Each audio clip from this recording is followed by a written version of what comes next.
Štrauktukų tango šios knygos pristatymas yra numatytas lapkričio 13 dieną, penktadienį, 17:30 min.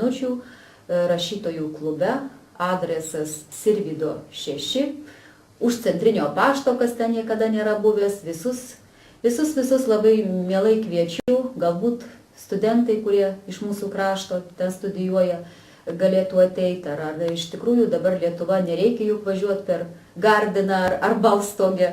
Čia pat būtų labai malonu pamatyti savus veidus iš savo gimtosios Lietuvos.